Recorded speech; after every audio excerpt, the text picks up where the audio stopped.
Welcome to This Week in Money, the source for market opinions. Sitting in for Phil Mackesy, here is Jim Goddard.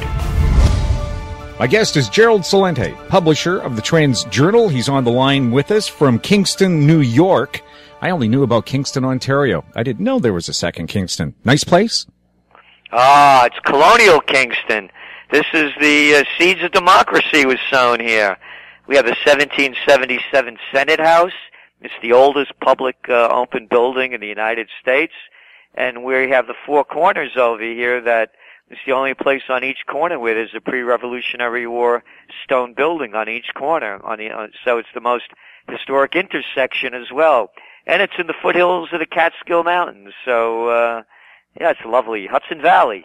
You're going to be hosting a conference sponsored by the TrendsJournal. Yes, that's right. We call it History Before It Happens. And it's going through Sunday. And people from all over the world are coming, Jim. They're coming from Japan and Australia, Geneva, Switzerland, Sweden, London, Italy, Hawaii, Alaska. So we're very excited about it. And what will be featured there? Or is it just one of those shows where you name it, you'll be talking about it? No, I'm only part of it. We have some great lineup here, and a number of things too. We're bringing in two of the people that do work with the TrendsJournal, Anthony Frieda, the brilliant illustrator, whose work we use. He's no one like him, and he'll be talking. And we're bringing in Eugene Gregan, a famous Hudson Valley artist, world artist, and he's talking about the art murderers. So. And then we're bringing in local people, too. There's a place called the Stockade. This was a stockade district. The Dutch were the first to settle here, and they put a stockade around because, the Indians wanted to kill them for stealing all their land. So they sealed the place up, and it was called a Stockade. And there's a bar called the Stockade.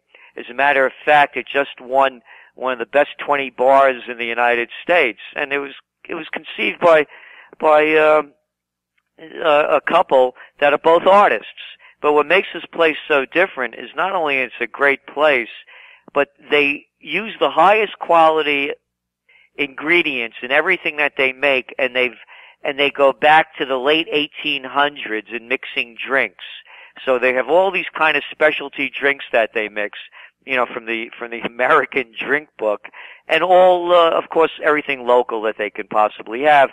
So we're going to talk about how, for instance, Jen and Paul, that were artists, created their own future by doing something very different, but doing it with quality at the highest level.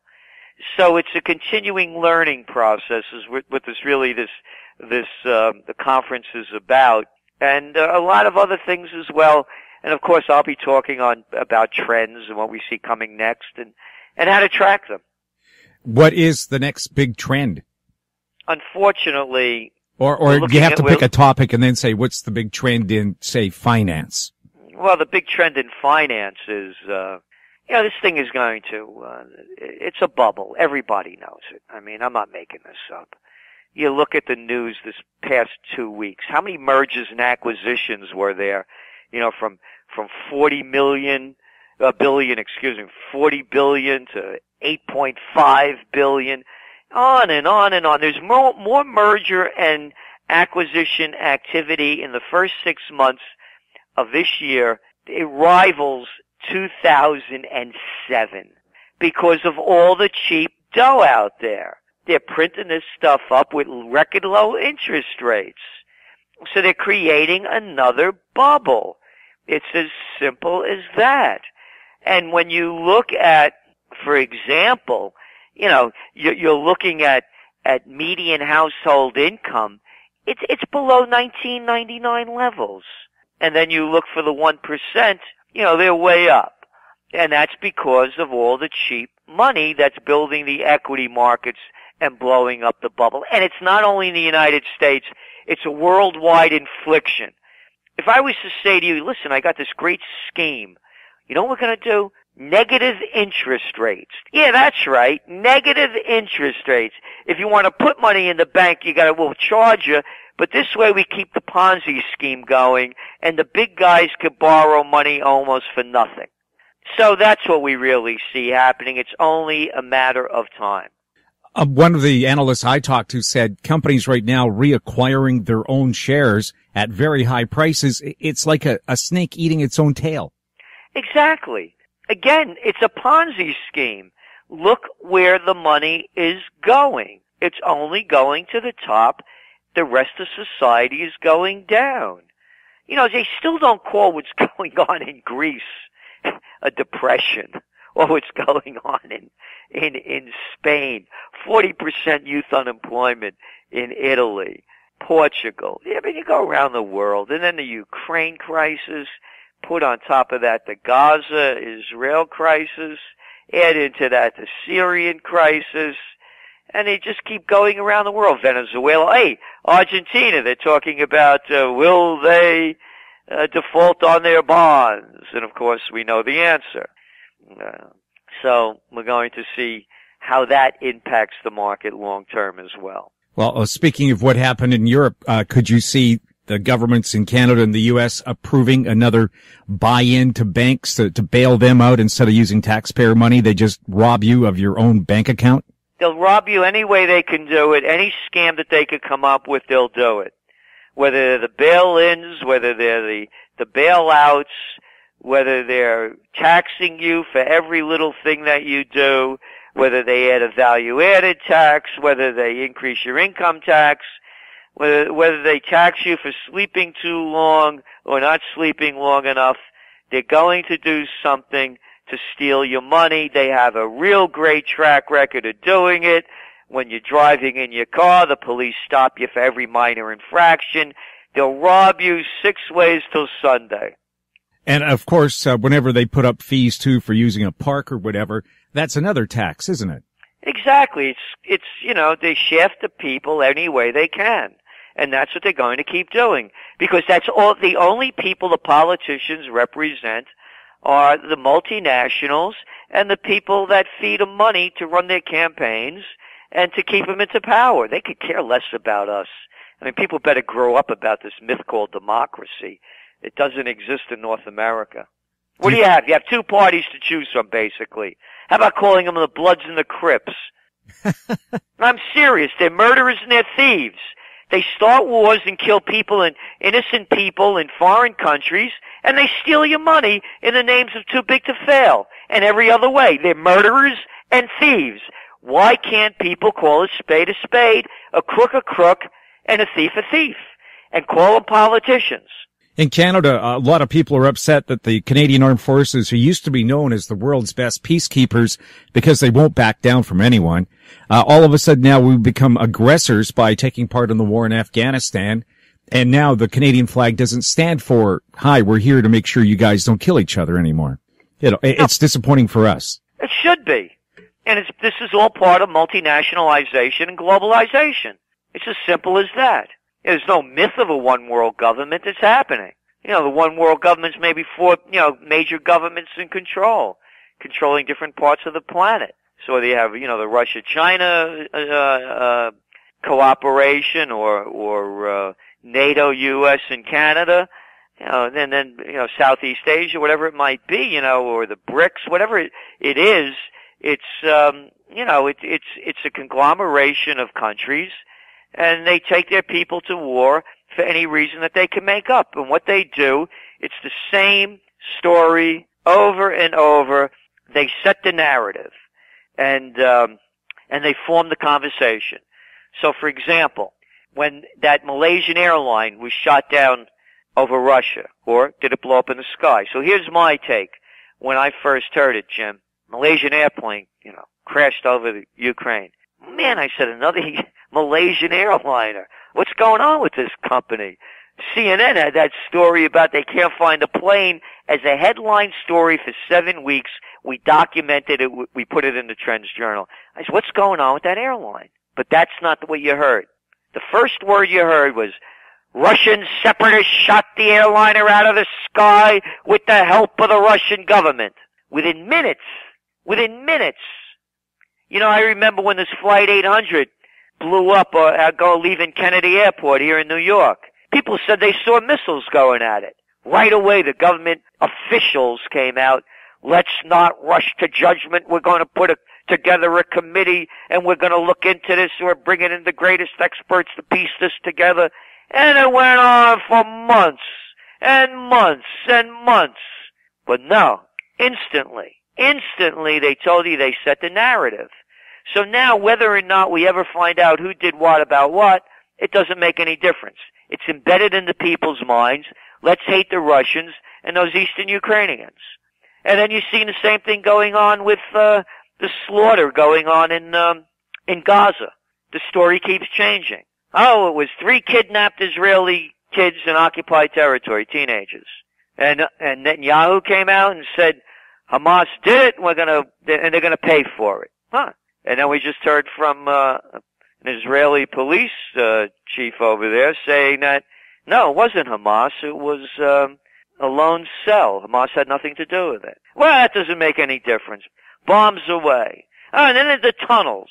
Well, the tunnels were, this is the second story. Terror tunnels. Let's call them terror tunnels. Listen, it's an occupied area. It's 7 miles wide by 25 miles long. And there's 1.8 million people jammed into it. No, they're not using them as human shields. The Israeli military is bombing the hell out of them, and they're turning buildings into rubble. And if there are tunnels, when was the last time a tunnel strike went into Tel Aviv? And what they're using the tunnels for are bomb shelters, escape routes, because the whole area is sealed in. It's a prison. It's a Warsaw ghetto. You can't get out by land, you can't get out by air, and you can't get out by sea. Of course there are tunnels. But let's do the terror tunnel narrative so people could really have a simple way for us to destroy a lot of innocent people. As we speak, over 140 killed. And then when the UN building blew up, again, the narrative was laid down. The Israeli military, we didn't do it. We don't know what happened. It was Hamas. They were using the people as a human shield, and they blew it up. And then 4 days later, the story changes. Yeah, Israel blew it up, but we'll forget about it now because we set the narrative. And they do that with every issue, whether it's whoever your enemy is, by the way, they're militants. That's the other thing. Well, everybody in Palestine that fights back is a Palestinian militant. Well, as the old saying goes, one person's freedom fighter is another person's terrorist. Yeah. And by the way, Israel is in violation of the Geneva Conventions. They're in violation of UN resolutions. No, according to the Geneva Conventions, no occupying nation is supposed to go in and put its people in there and steal their land. And I'm tired of hearing that God was a real estate agent and the Bible was a land deed. If you want to keep stealing land, call it what it is, but I'm tired of the word settlements too. These are real estate developments, and the people are fighting back. And you go back to our TrendsJournal, the winter edition 2013, it was written in 2012, we said exactly what would happen. That the Palestinians would they would keep eliminating them, and you look at the maps between 1948 and now, and see how much their land mass has shrunk, and before you know it, once upon a time there was a tribe called Palestinians, but they have no land left anymore, just like they wiped out Eskimos, Native Americans, and other tribes whose names no longer exist. And that's what's going on now. And I don't want to be called an anti-Semite for speaking about this. I speak about atrocities my country commits or any country. And I also want to make this 100% clear. Netanyahu, Golda Meir, Perez, Ben-Gurion, Sharon, Omer, all of these prime ministers are not Semites. They're Ashkenazi. They're Eastern European extraction. They are colonists just like the Portuguese, the Spanish, the English, the French, and other conquering nations went into the Middle East and Africa, made up their own story of why they're taking the land, and they're not indigenous people. So you can't call anyone that's an anti-Semite for condemning the actions of Ashkenazi. If you want to call me an anti-Ashkenazi, that's only partially correct, because not all Ashkenazis are doing what they're doing in Israel now. More with Gerald Celente next on This Week in Money. Always consult your investment professional before making any investment decision. More and more people are looking to the internet for intelligent, riveting, and thought-provoking interviews. To advertise on the Goddard Report and TalkDigitalNetwork.com, call 604-699-8600, 604-699-8600. This Week in Money is archived online at TalkDigitalNetwork.com. Welcome back to This Week in Money. I'm Jim Goddard. We're talking to Gerald Celente, publisher of the TrendsJournal. Do you think other wars are going to pop up? They're popping up all over, and they're out of control. Look what's going on in Libya. Look at the Nobel Peace Prize winner Obama for his humanitarian mission that overthrew a sovereign nation. And that when they overthrew Gaddafi, they let through all of these so-called Islamic fundamentalists, and no more, they're not Islamic, and they're not fundamentalists, they're madmen. They have nothing to do with Muhammad or Islam. They're crazy people. Now they have the weaponry that was left behind from the overthrow of Gaddafi, and oil refineries are aflame.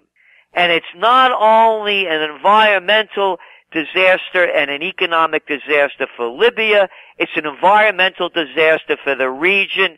The place is up for grabs. And where are the people being held accountable that started the war? Where, Cameron, I think he was for that, wasn't he? And Obama and Sarkozy. I don't know about your guy Harper, but he's another one of these chicken hawks that likes to talk war, that probably couldn't fight his way out of a paper bag. Unlike the generals who never want war, like Eisenhower, two-term American president, supreme commander of the Allied forces, 5-star general, and he was a man of peace. He knew the destruction of war from World War II, and he warned the public that the military-industrial complex was robbing the nation of the genius of the scientists, the sweat of the laborers, and the future of the children. And here we are, on a downward spiral. Our infrastructure's rotted, our middle class is evaporating, and all they keep talking about is now, hey, we're going to help that Ukraine government. Hey, what Ukraine government? Didn't make the news, Jim. Only one day hardly made it. The government that the United States, the West set up after the overthrow of Yanukovych has dissolved. That's right. Kaput, gone, evaporated, and nobody talks about it. And they wonder why they weren't organized enough to go and investigate the plane crash. Oh, yeah, it's a war zone. That's another one. It's a war zone. Maybe moving on to something else. What about the BRIC nations, Brazil, Russia, India, China, forming their own investment bank? Does that mean the World Bank is on its way out? It's going to be competition at some point. There's no doubt about it. And that's going to happen when the dollar crashes as a reserve currency. And I have to say, you've heard me say this before. When all else fails, they take you to war. You go back to, we have it in this TrendsJournal. You go back to George Bush. The dot-com bubble happened. He gets elected, barely wins the contested election. Before 9/11, he was basically 50% nation approval rating, only after a few months in office, which is very low. 9/11 happened, his approval rating skyrocketed. Go over to Israel. Look what happened with Netanyahu. His approval rating was going down into the tanks. Now they're at war, his approval rating is skyrocketing. So to answer your question about the BRICS, there's going to be a point when the Western nations overextend themselves. And they're going to do it with war. It's going to be one of the ways. When their reserve currency declines, the BRIC nations are going to rise as competition. And they're going to start doing more and more business using their own currencies, or maybe come up with a new reserve currency. And I believe, of course, they're centralized in Shanghai, but China again has massive problems. You look at one of the top trends for 2014. We called it Global Chinatown. The Chinese are buying up properties all over the world. I don't have to tell you Canadians, it's all over. They're coming all over. They know the bubble has burst in China. I'm in touch with high-ranking people within the industry of development and real estate, Chinese, and they'll tell you straight out, game's over. So they're not in a very strong place. Brazil isn't, India's not, Russia certainly isn't. So it's going to be a while before the BRIC nations are able to have a reserve currency and a bank of their own that challenges the supremacy of the United States and the World Bank. At what point do you see that happening? It's hard to say. But it's going to be a long-term process, and eventually it will happen. Because, you look throughout history. You don't have to go back so far. Remember one time, the pound sterling, was the currency, the global currency. Before that, the Spanish, the Portuguese. It's throughout history. The Romans. So, times change. But to put a date on it is really, really difficult. But again, all eyes should be on war, because the culture of cruelty is so apparent before us. And what happens is, as the atrocities keep getting shown more and more, people become immune to them. And so they accept them. And then they keep expanding. And I'm very concerned of a global blowout. And when this war happens, I believe that, Einstein was a pretty smart guy. I believe in what he says. That they asked him, he said, I don't know how the Third World War will be fought, but I can assure you the fourth will be fought with sticks and stones. And that's why we're launching an OccupyPeace.us movement right here from Colonial Kingston. Every one of the founding fathers, beginning with Washington, unlike these little chicken hawks, these tough guys, these commanders-in-chief and prime ministers and presidents, who never fought a day in their lives, Washington led the troops. He was a real warrior. He warned of no foreign entanglements in his farewell address, as did Franklin, as did Jefferson, as did Adams and Madison, as did all of the founding fathers. So we're starting an Occupy Peace movement. Bring home all the troops, rebuild America, no more to war. Because I'm a trend forecaster. I have a track record of calling the shots before they happen. And as I look at this, we're on the path to war, and the wars of drum keep growing louder. So we're doing what we can do to stop the march to madness. Somebody said a march to madness, too, is the trend for governments to put so-called carbon taxes on fuel and other items. But would it make any difference if that tax was there or not? Australia's taken their carbon tax off. No, that was a whole gimmick. It was a gimmick, and I was totally against it when it happened. That American fraud, Slick Willie Clinton pulled that one off with Gore, the phony environmentalist. Because the environmental movement was very strong back then. And people wanted something really to rein in the destruction of the planet. So they came up with this carbon tax gimmick so Wall Street could trade off it. That's all it is. Oh yeah, I won't burn as much pollutants, and you could burn them for me, pay me for them. Only a criminal mind and a sick sociopath could come up with that one. How about some real environmental legislation? Because if we had real environmental legislation, Jim, necessity is the mother of invention. That we're still burning carbon fuels, fossil fuels at this point in time is a fossil idea. Again, going back to Eisenhower. Instead of wasting that trillions on destroying the planet and killing innocent people, 90% of the casualties in war are civilians. That money could have gone toward creating an alternative energy. Imagine the tens of trillions of dollars that could have gone into research and development.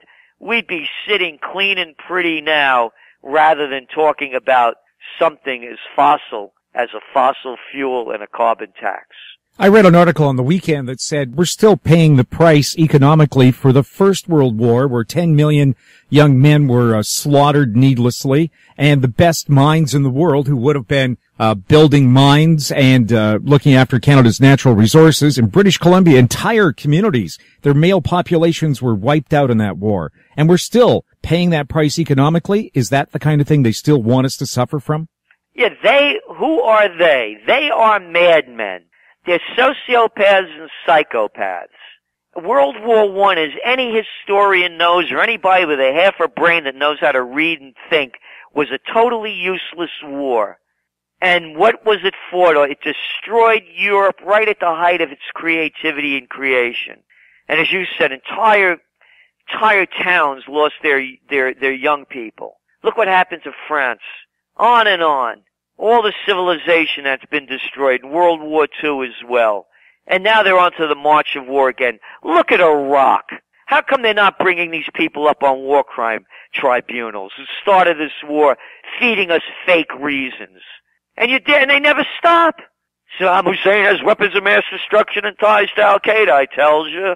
And they roll out that Colin Powell with a dog and pony show at the United Nations that was fit for a high school science class. No proof, more lies. Just like they're making up the stories about, hey, you know that Assad has chemical weapons and he's using them on his people, until that was proven to be a lie. But Kerry, the Secretary of State, kept spewing it out at every meeting that he could attend in the Senate and Congress and on the air. One lie after another. And who pays? We do. With our money and our life. No more to war, I've had it. Vietnam, how about that one? That was a beauty, wasn't that? And he only slaughtered 3.5 million Vietnamese under another lie. The Gulf of Tonkin incident that did not happen the way they lied to us about. And Robert McNamara, the Secretary of Defense at the time, an arrogant piece of garbage. I remember it well. Talking down to everybody, finally admitted that it was a hoax. He should have been brought up on war criminal charges before the SOB croaked for the slaughter of innocent people and destruction of so many of our citizens, one after another, and they don't stop, and the people salute their presidents and prime ministers as though they deserve their respect. Well, a survey done in December said that the Harper government was the least popular in Canadian history, the least effective government ever. First time that's ever happened. With a person who said they were elected with know them. Look at the failure. Look at it. Well, he gets a majority government with only 39% of the vote. Again, you look at the governments that we have. We have, as I said, the Democrats and Republicans in the states. They're the Bloods and the Crips. They're murderers and thieves. And I'm not saying that sarcastically. And so are your governments. Anybody that goes to fight other countries and they're not being threatened and they're slaughtering innocent people and sending you money to do it, you're an accomplice to the crime. One of the topics we're going to be speaking at this coming conference is morality and how it's been lost. They say the fish rots from the head down, and when you look at the rotting heads of government, you can see where society's going. Gerald, can people find out where they can find out more information? What's your website? TrendsJournal.com, TrendsJournal.com. And the Trends Journal is the only publication where you're going to read history before it happens. 50 pages, full color, no advertisements. And it's the truth and trends. Subscriber generated only, global audience, over a third of our subscribers are from outside the States.